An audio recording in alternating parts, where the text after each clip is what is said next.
the Wild Things is a very family kind of affair.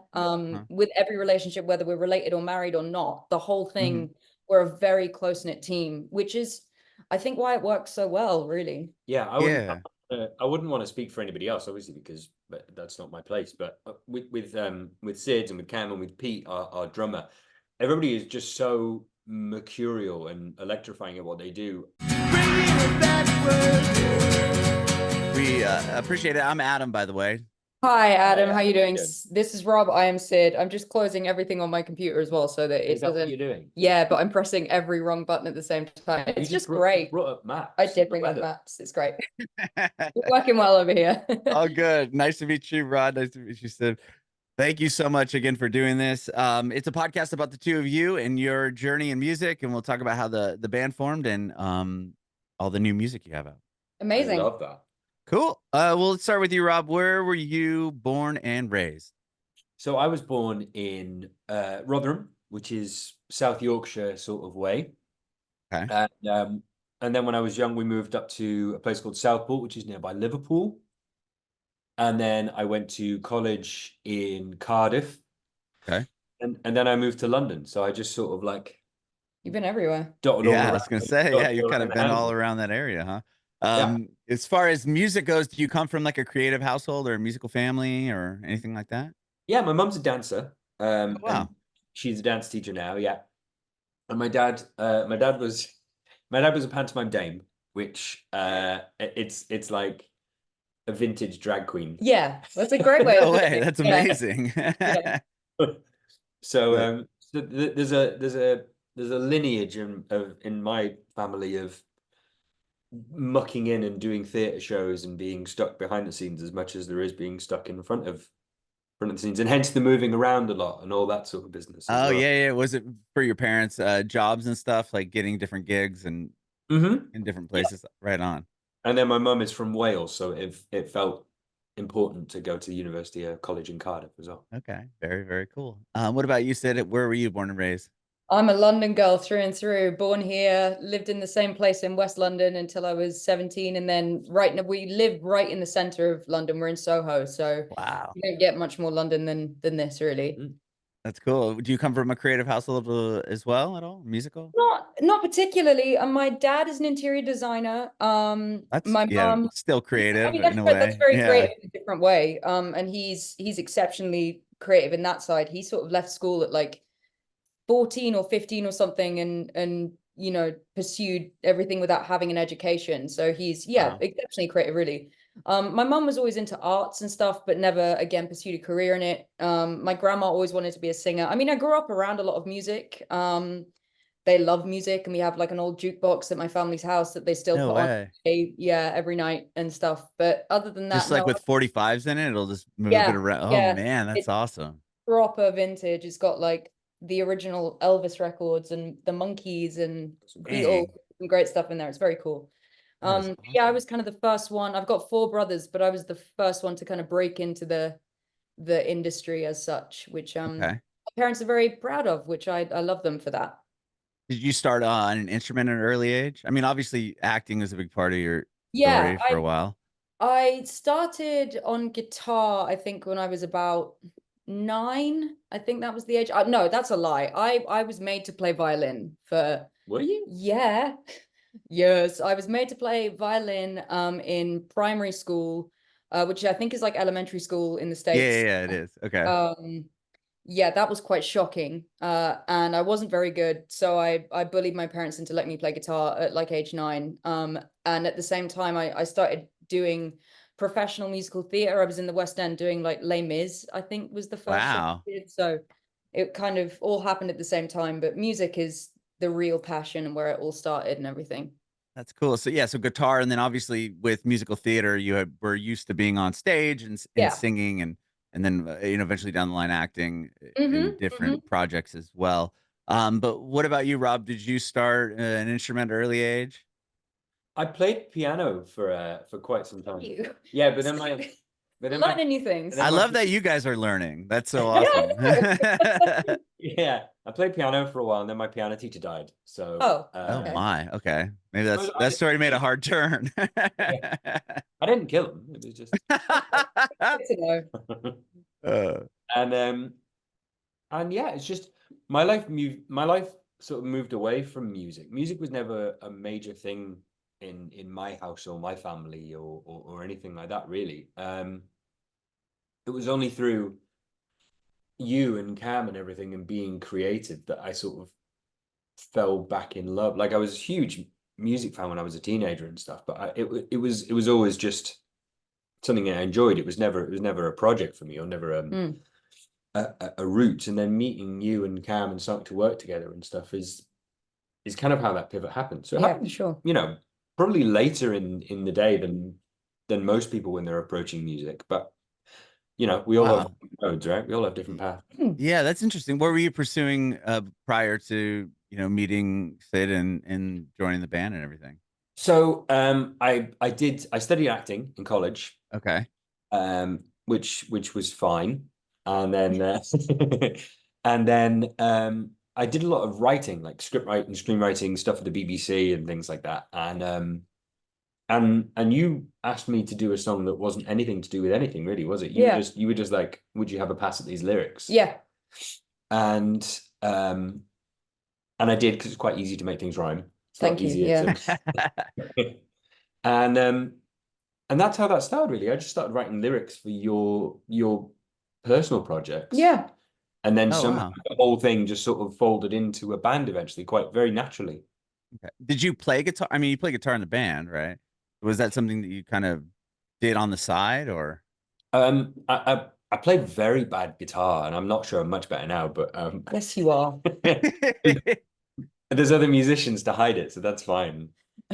But it started with just being creative with you guys. Yeah. And then it sort of evolved into guitar.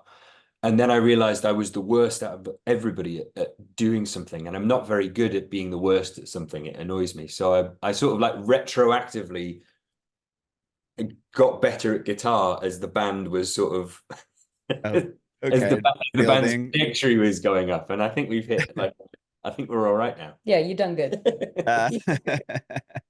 So, Sid, were you always writing music, or always wanting to pursue music? Obviously, you have a career as an actor as well. Was this something you were doing more as like a hobby, or was it always a passion that was just kind of on the side, and acting maybe just took place because of opportunity? Or kind of a mix of both. When I was doing musical theater, obviously the two are very hand in hand.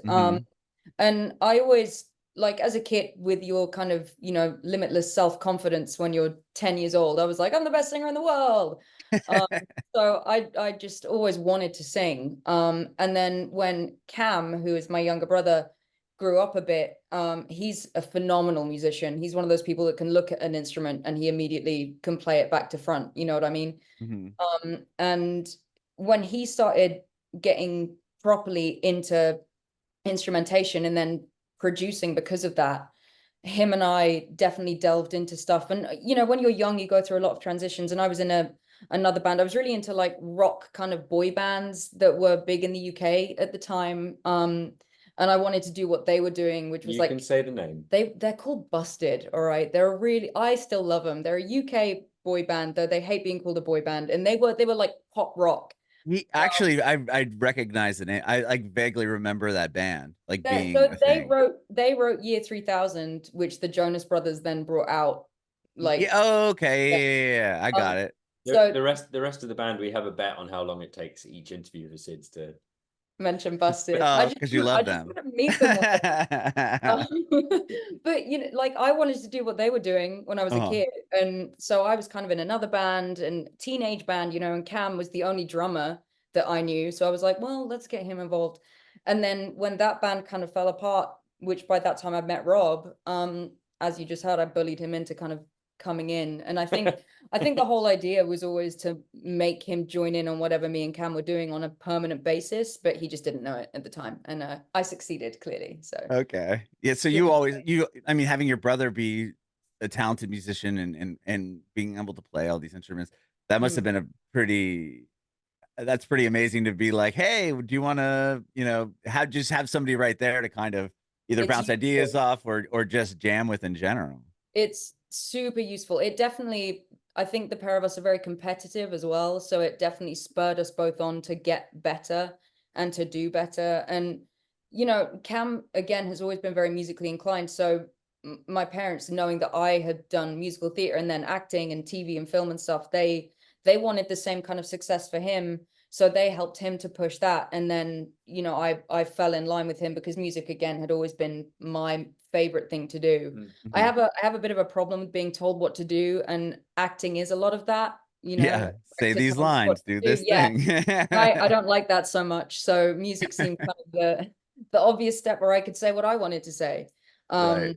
And it very much, it was so great. It is so great having Cam there to do all of it. And as he's grown up and we've all grown up together, you know, we've only, in my opinion, got better at our craft. Yeah, it's been a lovely journey.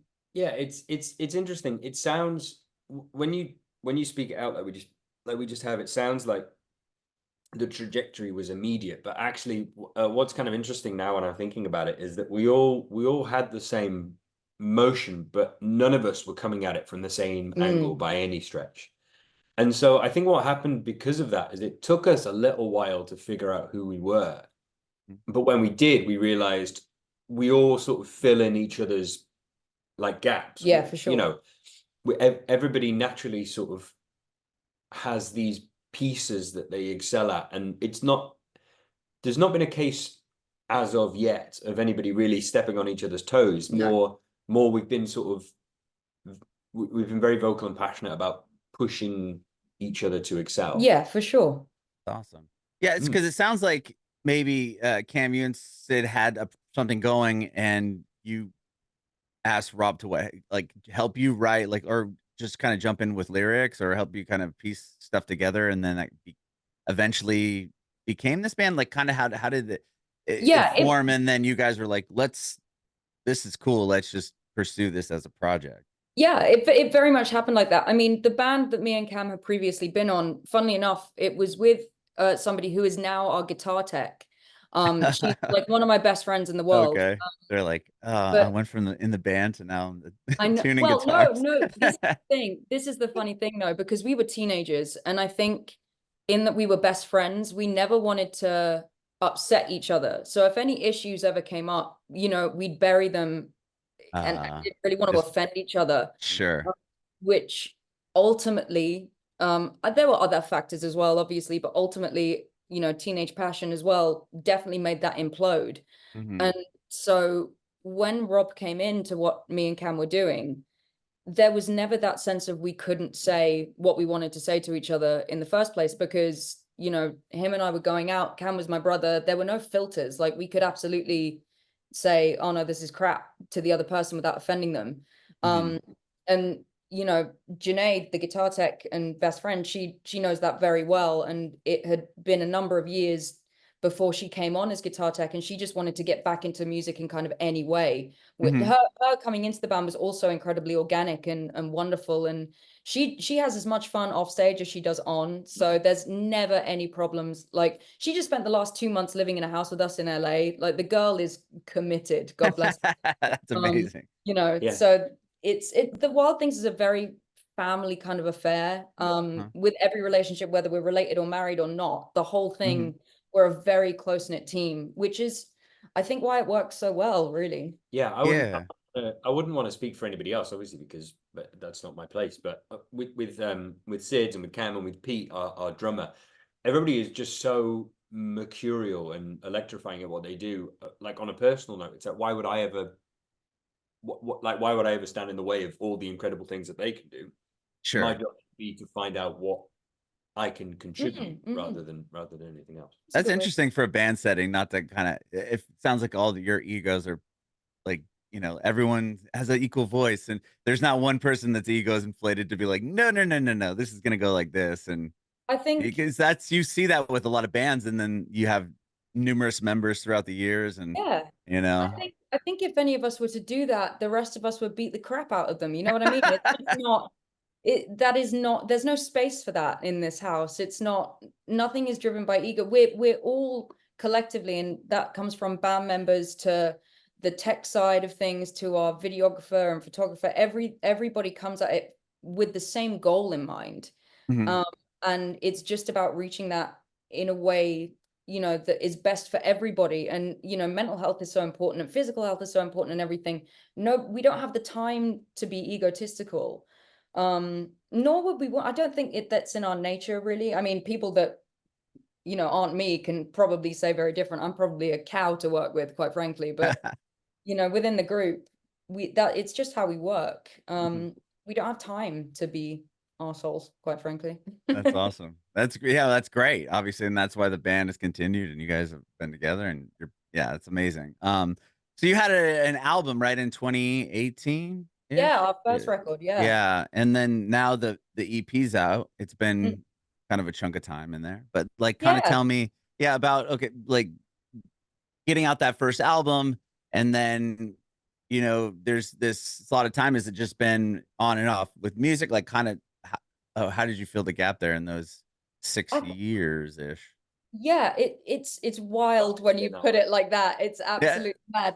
I think a lot of it is, you know, when we did that first record, we were super excited and super pumped. It was like the first collection of songs that we'd had, and it was kind of an idea of, oh, we should make this into an album rather than we are writing a group of songs for an album, because we hadn't written them to be one solid thing. Because that was your first project, right? I mean, it was just like they say you have like a infinite time to write your first album and then X amount of time to write the second. We were just writing a song, gigging, writing a song, gigging, writing a song, gigging. You know what I mean? Yeah. And so when we put it together, we were like, yeah, this is cool, man. Let's put out a record. I don't think, and Rob can correct me here, like, I don't think we really knew what we were doing. It just felt like the right thing to do. And then after that came out, we were still, you know, writing and gigging, and we had our own kind of mini festival that we put on in the center of London that was it was inside an industrial fridge that we built a stage in. What? That's wild. Did the fridge work? Were you just freezing in there? No, it was a German deli, and they had this industrial fridge, and it was run by a bunch of like ex-musicians who obviously just loved music. And we kind of came to them like, this space is massive. You're not doing anything with it. It's not a fridge. Why don't we build a stage and do like a festival thing here? And we put all the bands on, we booked it, we did all the promotion and everything. So that after the record took up a huge amount of time. Was it like an annual thing that you were booking every year? It was like monthly. It was like oh my, okay. Every month. Yeah, it was like a night that we did. It was called the Wild Things Ball, BAWL. Yeah. And then we did like a Christmas one called the Jingle Ball. We thought we were so cool. Oh, that's awesome. Yeah, we used to. It was like we didn't charge anything, but if anybody wanted to contribute all that money, because we sourced all the bands ourselves, all of that money would then go to the bands to make sure that nobody ever, you know, had to pay for travel or any of. Yeah, it was very much a passion project, but still, you know, we didn't have any PR or anything. We didn't know what we were doing. We were just playing music and having fun. And then we were writing some more stuff, and we basically sent our demos to Pete Townshend because we had his email. And he got back to us, and he essentially was like, "Why are you sending me this crap?" I was gonna say, like the fact that he even replied with that is pretty impressive. You know, he knew me and Rob because we'd worked with him years ago, and I'd kept in touch with him because I was like, you don't get Pete Townshend's email address and not keep that guy as close as you can. Are you just every once in a while, like, hey, like, how you doing, Pete? Yeah. Got any new records coming out, man? Right. You know? That's crazy. So we'd send him our stuff occasionally, and he wrote back going like, "What? Why? You need to." He called me once and was like, "You'll need to improve. Like, what are you doing?" You know. And it was great. It was like a half-hour long phone call with him giving me kind of I can't remember a word of it. I was pooping my pants. Oh, I bet. But then I would have just started recording. Tempting. I don't know why. Yeah. Figured out a way. Hang on real quick. I know, yeah. Phone's breaking up. Damn it. But then eventually, you know, we sent him like 4 songs, and he kind of went, this is good. Why don't you come into my studio for a week? And let's do some demos. And we did exactly that, which turned out not to be demos. And then COVID happened.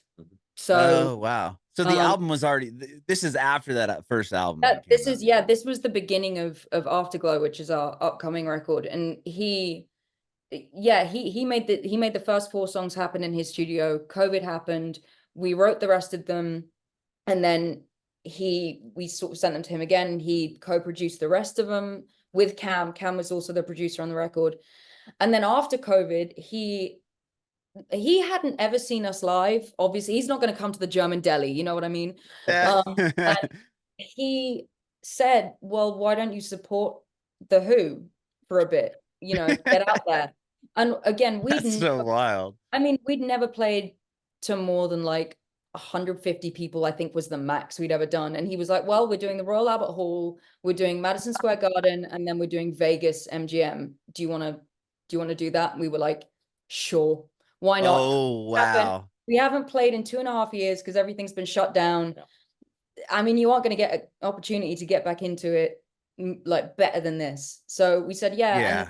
And that the rest is history. I mean, we kind of attribute 2022, which is when all those shows started to happen, and when Afterglow had kind of completely come to fruition as a record. That was when, for us, we're like, that's when the wild things began. Because before that, we were still finding out about ourselves, finding our writing. We didn't have a path, we didn't have momentum. And then after COVID happened, and the 2 worst years collectively of all of our lives, we went, okay, this is a new start, it's a new beginning, this is the wild things now. And our entire attitudes changed. So that was kind of what we call the beginning of the band, really, and the rest was just a warm-up, Okay, so Afterglow is the album that you have, because you just put out the Friends with Benefits, that's the EP, right? Yeah. But so is Afterglow more songs that you have coming out in the future? Yeah. Okay, so I was confused there.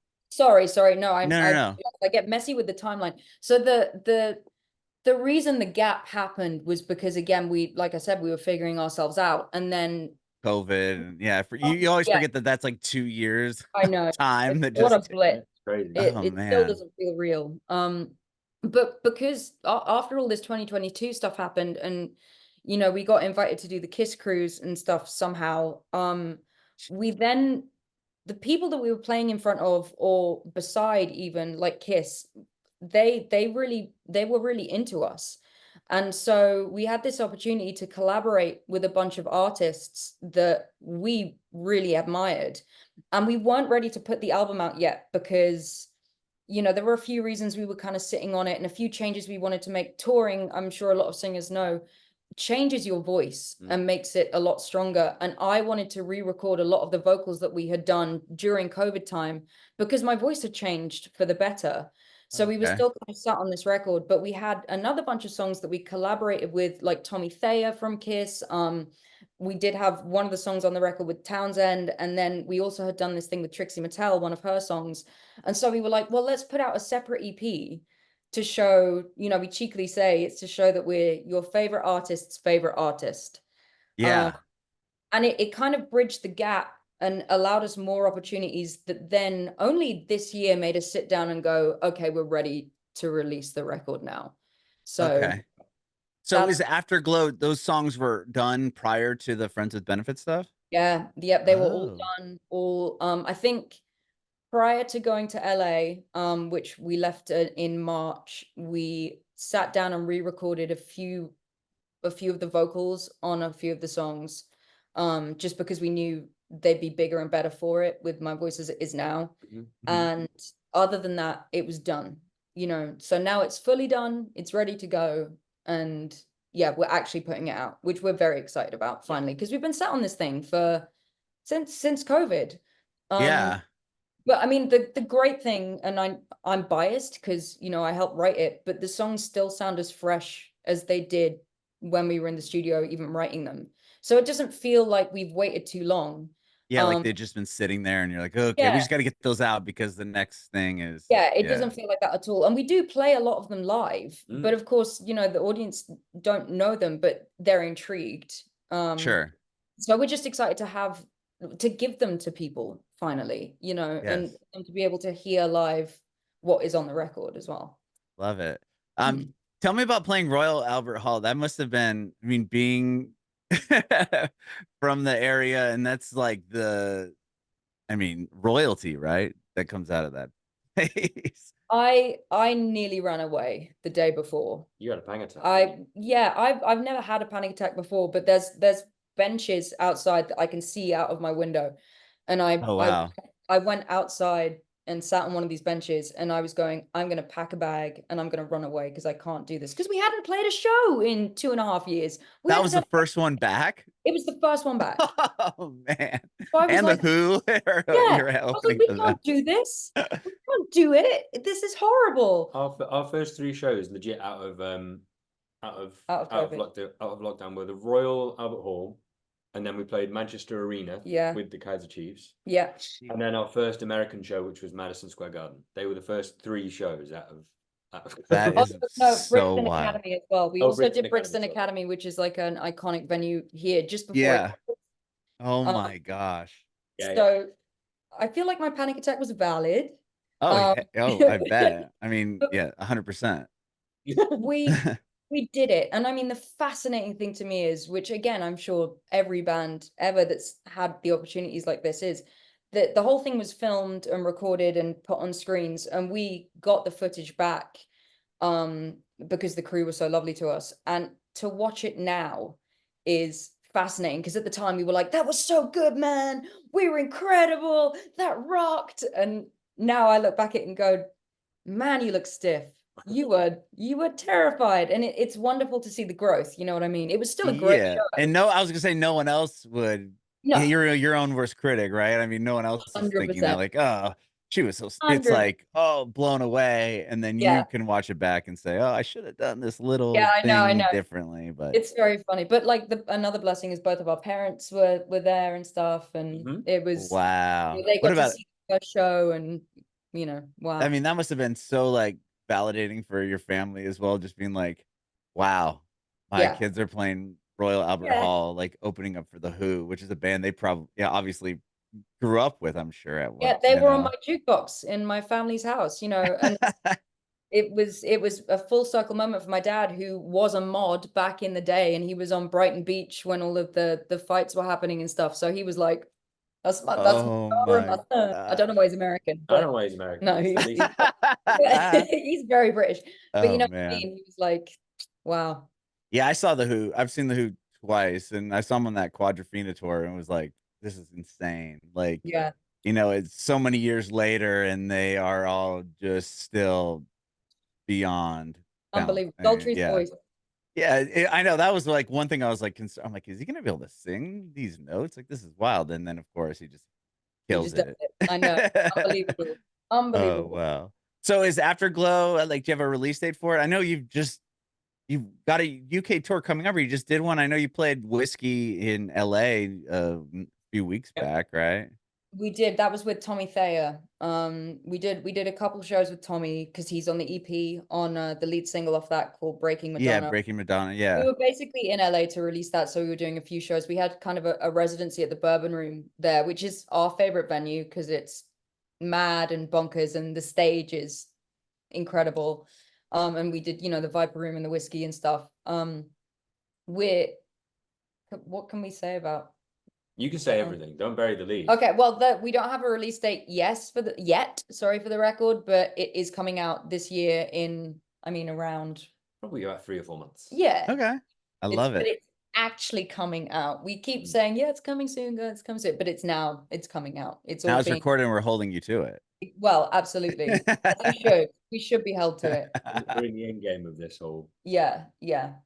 I mean, because we've just come back from playing, a mountain of shows for the last 2 months. We're taking a little break just to get everything together. If live opportunities come up, we will run and do them straight away. You'll see the music video for the track we did with Tommy probably coming out at the end of the week, Breaking Madonna. But basically, we decorated an open top bus with our faces on the side and fitted the entire top as a live concert venue, and then parked it in the middle of Hollywood Boulevard and just played a whole show. No way. Yeah. Yeah. Oh my gosh. So did they shut down Hollywood Boulevard, or was it just you were just like on the side of the We didn't park? tell them. No, We didn't tell them. Yeah, they're like, "Where's your permit?" I know. Yeah. It was so funny because on the opposite side of the road outside the Chinese theater, there was a red carpet event for Nicole Kidman going on, like an award ceremony. And our driver was just like, well, I'm going to park opposite it because there's loads of people here. So we were just like, cool, this guy doesn't care, so we shouldn't care. We're not from here. Let's Right. just, and Oh, that's awesome. Thea was on the bus with us, which was sick, and we filmed it all for the video. So yeah, that was a crazy day. I forgot we did that somehow in the myriad of everything Else. Wow. So will that be the video? Just I mean, the live performance from the yeah, bus? I mean, there's a bunch of stuff in the video, but that is definitely in there. Awesome. Well, I cannot wait to see that. That's awesome. And I appreciate both of you doing this. Thank you so much. This has been so much fun. I have one more question. I want to know if I can answer from each of you if you have any advice for aspiring artists. You want to go on me? You can go first. His is probably going to be really deep and good. Mine is just, and you hear it a million times over, don't give up, don't stop, and you are never as good as you think you are. So keep practicing. But mostly don't give up, because it will feel like you want to a million times over. But if you work hard, stuff will happen. Love it.